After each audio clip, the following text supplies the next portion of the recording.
ये कहानी है समर नाम के एक लड़के की, जो अपने माँ बाप का इकलौता बेटा था। उसकी माँ का नाम कविता और पापा का नाम रामू था।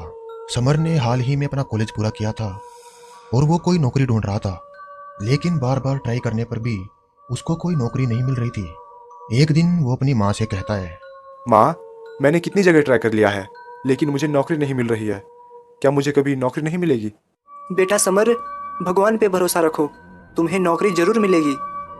भगवान किसी के साथ बुरा नहीं करता, तुम कोशिश करते रहो। ठीक है माँ, देखते हैं क्या होता है। समर अपनी माँ की बात सुनने के बाद फिर से नौकरी की तलाश करता है, लेकिन उसे कोई नौकरी नहीं मिलती। वो मायूस हो जाता है। एक दिन वो अपने गांव के जंगल में घूमने गया था। वो जंगल में चारों तरफ घूम रहा था, तभी वहां एक पेड़ के नीचे उसे एक बक्सा दिखाई दिया।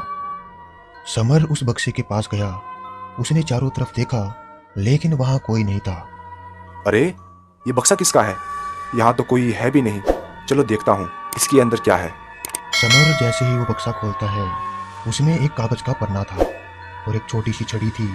समर उस कागज पर लिखे शब्द पढ़ने लगा, जिसमें लिखा था कि अगर आप खजाना पाना चाहते हो तो रामपुर गांव के शिव की गुफा में जाकर आपको इस छड़ी को हाथ में लेकर बोलबम बोलबम बोलबम कहना पड़ेगा और वो खजाना तुमको मिल जाएगा। अगर नहीं मिला तो तुम एक पापी आत्मा हो और तुम वहीं पर मर जाओगे। समर ये पढ़कर डर गया कि खजाना भी मिल गया, लेकिन डर भी है कहीं मैं वहीं मर ना जाऊं। वो अपने घर गया। उसने अपनी माँ को वो कागज और वो छड़ी दिखाई और कहने लगा, माँ, खजाना भी है और डर भी है, कहीं मैं वहाँ मर ना जाऊँ। बेटा, एक काम करते हैं कि मेरी तो वैसे भी उम्र खत्म होने वाली है, मैं वहाँ जाती हूँ। अगर मरना होगा तो मैं ही मर जाऊंगी। नहीं माँ, जाऊँगा तो मैं ही, जो होगा देखा जाएगा। समर ये कहकर रामपुर गांव के लिए निकल पड़ा। वो गांव में पहुंचा।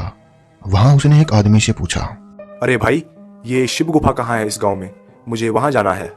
शिव गुफा का नाम सुनते ही वो आदमी एकदम चौकन्ना हो गया और कहने लगा, ऐसा उस शिव गुफा में क्या है? तुमसे पहले भी कई लोग आए थे, लेकिन जो भी इसके अंदर गया वो कभी वापस नहीं आया। अरे नहीं, मैं तो बस ऐसे ही पूछ रहा था। मैं तो भक्त हूँ शिव का, बस उनके दर्शन करने जा रहा हूँ। अच्छा ठीक है, जाओ, गांव के ऊपर पहाड़ पे वो गुफा है। समर पहाड़ की तरफ जाने लगा। वो उस गुफा के सामने पहुंचा। वहां एक आदमी बैठा हुआ था। वो समर को देखते ही कहने लगा, तुम यहाँ खजाने के लिए आए हो ना? मैं भी कब से यहाँ इंतजार कर रहा हूँ कि कोई तो उस खजाने को यहाँ से निकाले, ताकि मैं अपनी पूरी जिंदगी आराम से जी सकूं। अगर तुम्हें इतनी ही खजाने की जरूरत है तो तुम अंदर क्यों नहीं गए? लेकिन मुझे डर लगता है कहीं मैं अंदर ही मर ना जाऊं। तो ये डर तो सबको है कि कहीं हम अंदर मर ना जाएं। तुम अंदर जाओ और मेरे लिए वो खजाना ढूंढो। मैं तुमको उसमें से आधा खजाना दे दूंगा। तुम पागल हो क्या? अंदर मैं जाऊंगा, मौत का जोखिम भी मैं उठाऊंगा, और खजाना तुम ले जाओगे। देखो लड़के, खजाना तो मैं लूंगा ही लूंगा, तुम नहीं तो कोई और सही। यहाँ से खजाना मैं किसी को ले जाने नहीं दूंगा। ठीक है, एक काम करते हैं, हम दोनों अंदर चलते हैं, जो होगा हम दोनों के साथ ही होगा। वो दोनों अपने अपने मन में सोच रहे थे कि खजाना मिलते ही वो एक दूसरे को जान से मार देंगे और फिर सारा खजाना उसका हो जाएगा। वो दोनों अंदर जाते हैं।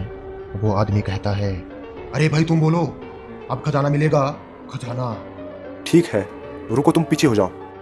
समर ने वो छड़ी हाथ में ली और बोलबम कहने लगा। एकदम वहां पर तेज रोशनी हुई, जिससे उनकी आंखें बंद हो गई, और जब उनकी आंखें खुली तो वहां पर खजाना सोने के सिक्के पड़े हुए थे।